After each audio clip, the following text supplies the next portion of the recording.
Parole de Dieu, parole de vie.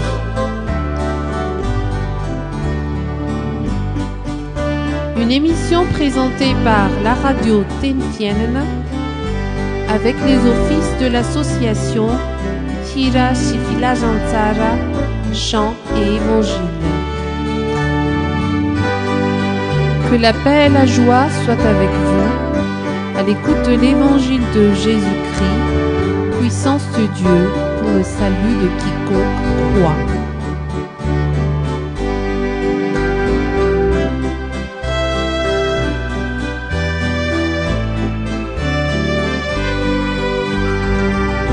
Parole de Dieu, parole de vie.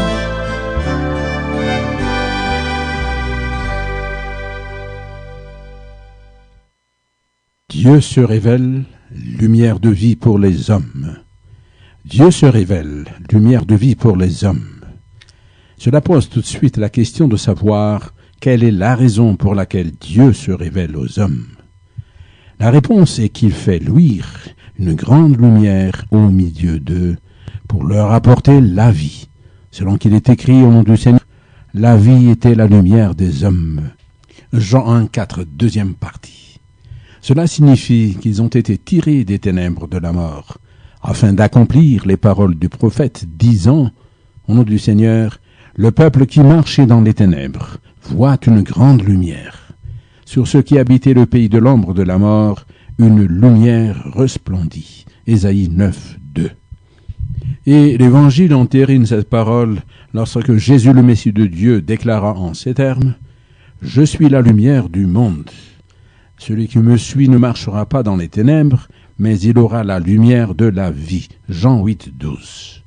En effet, Dieu a décrété de faire luire la lumière qu'apporte le Messie pour le monde entier qu'il a créé, comme il a décrété depuis le commencement, que la lumière soit, et la lumière fut. Genèse 1, 3. Et ce fut une lumière qui resplendissait pour tous les hommes, au point où tous les pays pouvaient proclamer que Dieu est lumière et qu'il n'est point en lui de ténèbres. 1 Jean 1, 5. Pour résumer, l'éclat de la lumière de Dieu n'est autre, et avant toute chose, que l'éclat de son amour qui donne la vie à tous les hommes de toute la terre. Selon qu'il est écrit, au nom du Seigneur, car Dieu a tant aimé le monde qu'il a donné son Fils unique, afin que quiconque croit en lui ne périsse point, mais qu'il ait la vie éternelle. Jean 3, 16. Et Jésus de déclarer, lorsqu'il envoya ses disciples, « Allez par tout le monde et prêchez la bonne nouvelle à toute la création. » Marc 16, 15. Formulé en d'autres termes, le rôle de l'Évangile est de faire éclater la gloire de Dieu auprès du pécheur qui a perdu sa dignité à cause des ténèbres du péché, afin d'accomplir selon ce qui est écrit au nom de Dieu, et ceux qu'il a prédestinés, il les a aussi appelés, et ceux qu'il a appelés, il les a aussi justifiés, et ceux qu'il a justifiés, il les a aussi glorifiés. Romains 8, 30. Pour entériner cela, l'apôtre Jean disait, « Bien-aimés, nous sommes maintenant enfants de Dieu, et ce que nous serons n'a pas encore été manifesté, mais nous savons que, lorsque cela sera manifesté, nous serons semblables à lui, parce que nous le verrons tel qu'il est.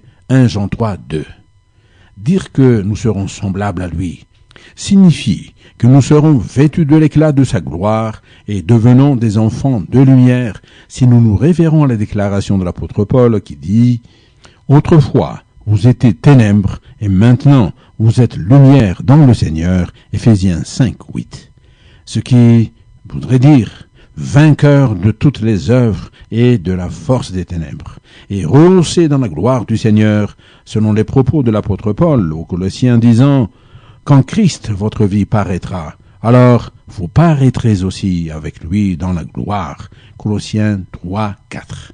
Et la gloire de Dieu qui apparaît, c'est effectivement sa lumière. Le Seigneur fit montrer à l'apôtre Jean sa lumière d'après la déclaration qu'il fit dans le livre de l'Apocalypse, à l'occasion de laquelle il s'écroula à terre à cause de la brillance de la gloire de Dieu qui se révélait à lui. Ainsi il déclara « Quand je le vis, je tombai à ses pieds comme mort. Il posa sur moi sa main droite en disant, « Ne crains point, je suis le premier, le dernier, et le vivant. J'étais mort, et voici, je suis vivant au siècle des siècles. Je tiens les clés de la mort et du séjour des morts. » Apocalypse 1, 17 et 18. L'éclat du Seigneur est en effet une grande gloire que l'homme ne peut absolument pas supporter, mais par contre, la révélation, la gloire divine vivifie, mais n'extermine pas ceux qui croient en lui. Dès lors, qu'en est-il des attitudes des hommes face à l'éclat de la lumière de Dieu lorsqu'il se révèle à eux? Car Dieu qui se révèle, autrement dit, la manifestation de Dieu, apporte la lumière de vie pour tous les hommes sans distinction. C'est une promesse de salut suprême qui n'a point son égal, car c'est un don de Dieu, une œuvre unique de Dieu, et non pas une œuvre d'homme. Et en cela, il y a des gens qui acquiescent et d'autres qui n'acquiescent pas. C'est suivant la déclaration de l'apôtre Jean sur la parole de Dieu qui disait, au nom du Seigneur, « Elle était dans le monde, et le monde a été fait par elle, et le monde ne l'a point connue. Elle est venue chez les siens, et les siens ne l'ont point reçue. » Jean 1, 10 et 11. Ainsi, dire que le monde ne l'a point connue signifie en vérité qu'il n'a pas voulu connaître cette parole. Et de même, les siens ne l'ont point reçue signifie qu'ils l'ont délibérément rejetée. C'est une manifestation d'arrogance et de folie incommensurable qui attire le jugement de Dieu sur le pécheur.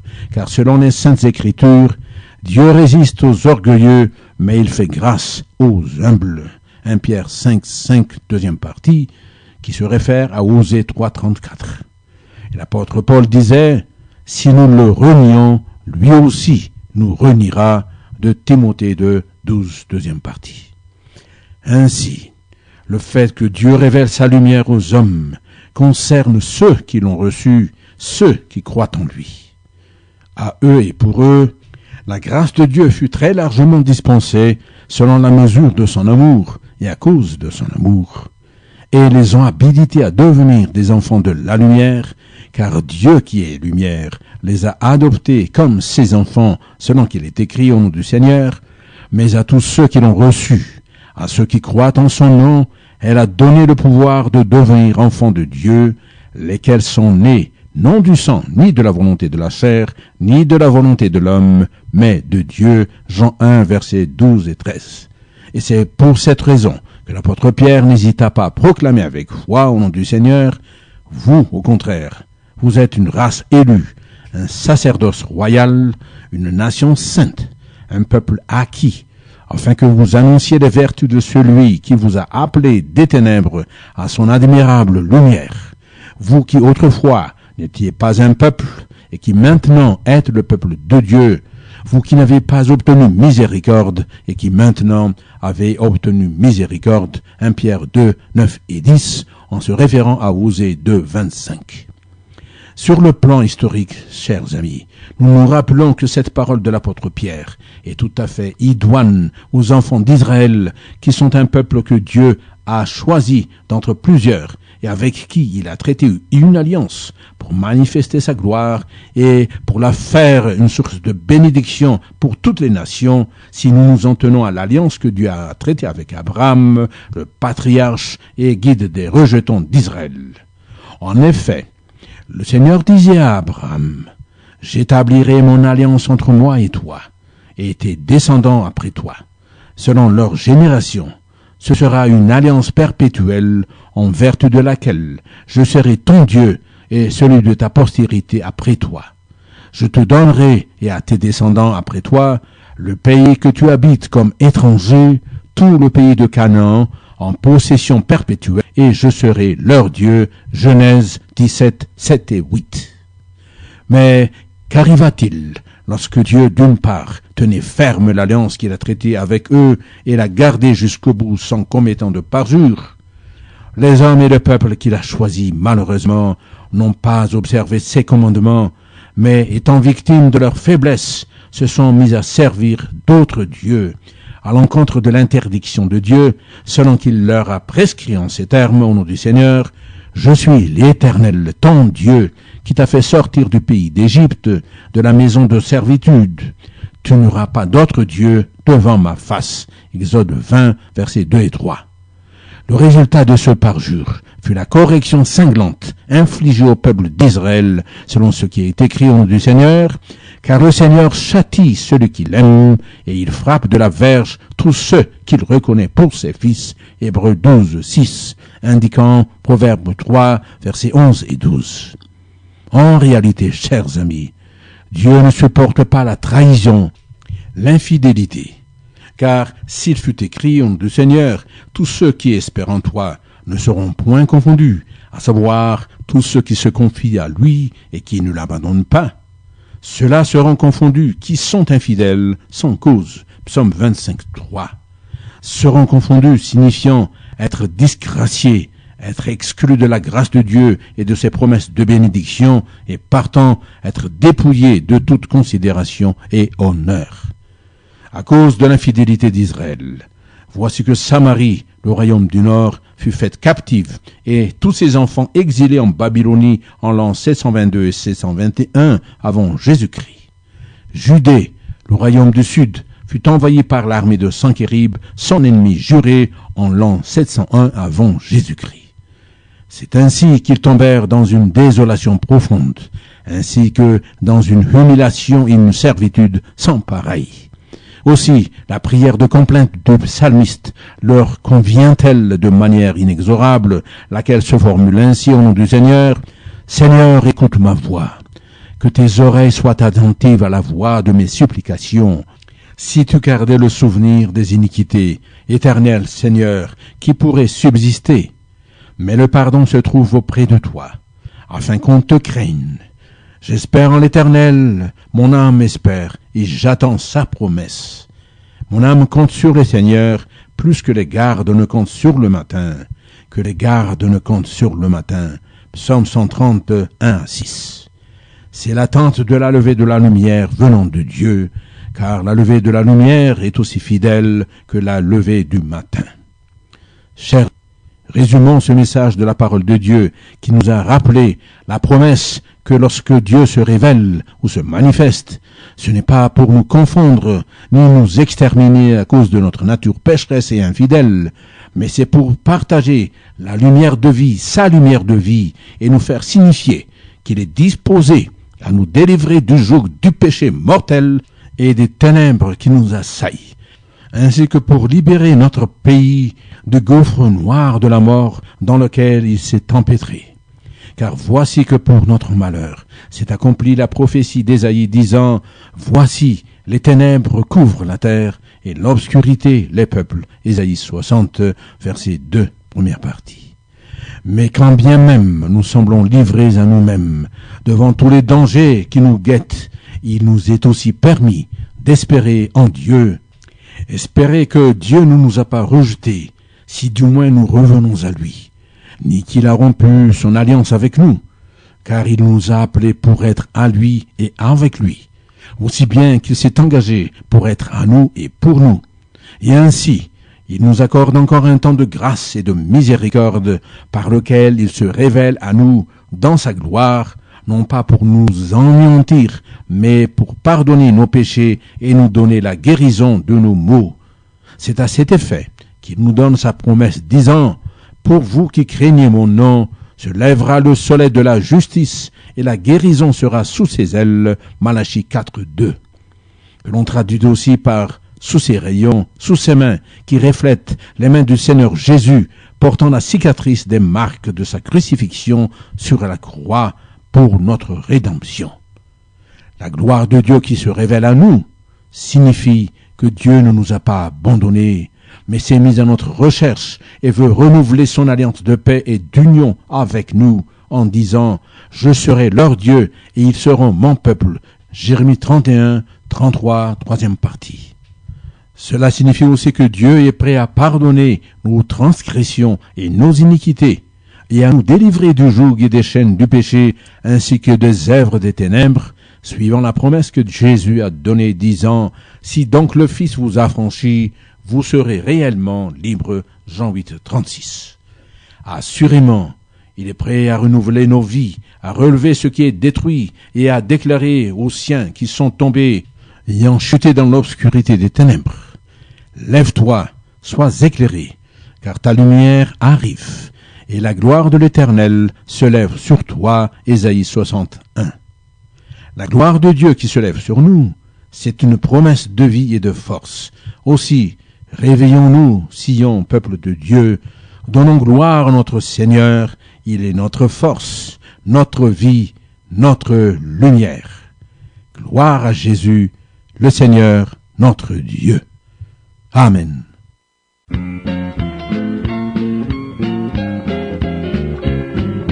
Gloire à Jésus, le Seigneur, notre Dieu. Gloire à Jésus sur la terre et dans les cieux. Glorifiez-le, notre ami, notre roi. Glorifiez-le pour l'amour et pour la foi.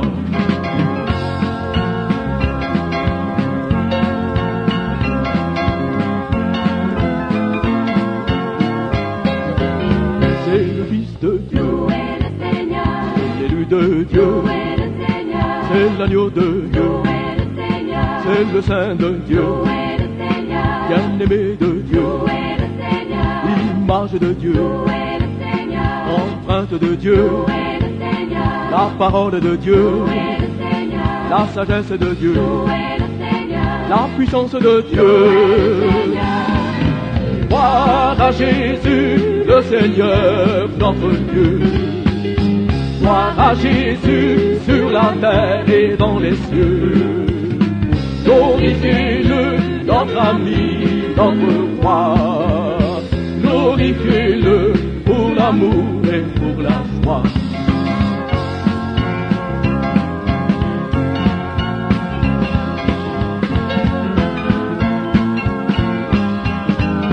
Le législateur, le libérateur, le rédempteur, le serviteur, le médiateur, la lumière, la vérité, le pain de vie, le roi des rois, prince bienheureux, prince de la paix. Alléluia, oui chantons le Seigneur. Alléluia, oui chantons sa grandeur. Gloire au divin, au puissant Créateur. Gloire à la vie, au chemin libérateur.